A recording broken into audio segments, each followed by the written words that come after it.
Good evening. We come to you live from outside the Houses of Parliament, where anticipation is building ahead of what officials are describing as a rare and highly significant address by Majesty in an unprecedented development. Sources close to the palace say the speech has received the personal endorsement of His Majesty the King, adding to speculation about its national importance.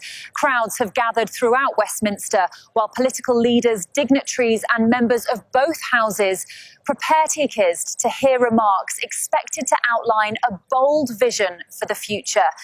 For many observers, tonight's address could prove to be a defining moment. Matthew LV is expected to take the podium within minutes. We'll bring you full coverage as this historic event unfolds. Yes, we are going live to the Houses of Parliament.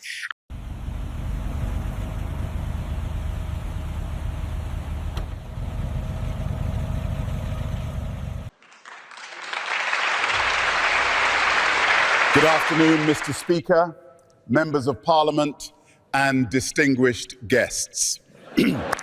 My name is Matthew LV, and I stand before you today not just as a motivational speaker, not just as a successful businessman or spiritual leader, but as a man who grew up on a council estate.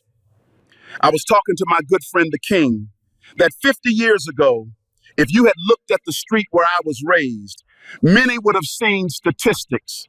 They would have seen poverty, unemployment, crime, and limited opportunity. But what they didn't see was potential. They didn't see the dreams. As a young black boy growing up on that estate, I learned early that life doesn't always start from the same starting line. Some people inherit networks, some inherit challenges. Some are told they can be anything, others are told directly or indirectly what they can't be. But I also learned something powerful. Your environment may shape your circumstances, but it does not have to define your destiny. I stand here today because teachers believed in me. Community leaders encouraged me. Family members sacrificed for me. And because, despite every setback, I chose not to let anyone else's expectations become my limitations.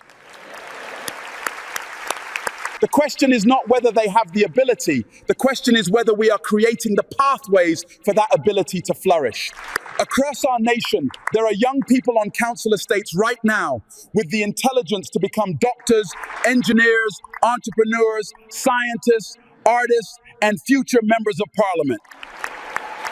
The question is not whether they have the ability. The question is whether we are creating the pathways for that ability to flourish. Let us invest not only in infrastructure, but in aspiration. Not only in buildings, but in belief.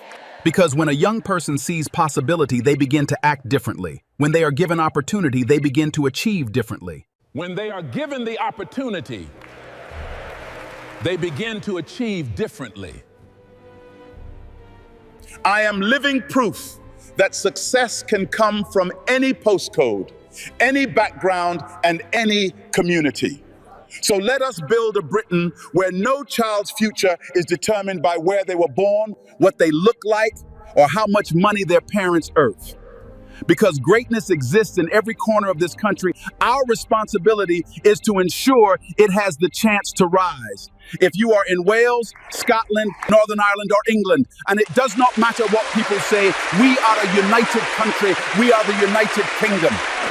Thank you and God bless, and may the source always be with you.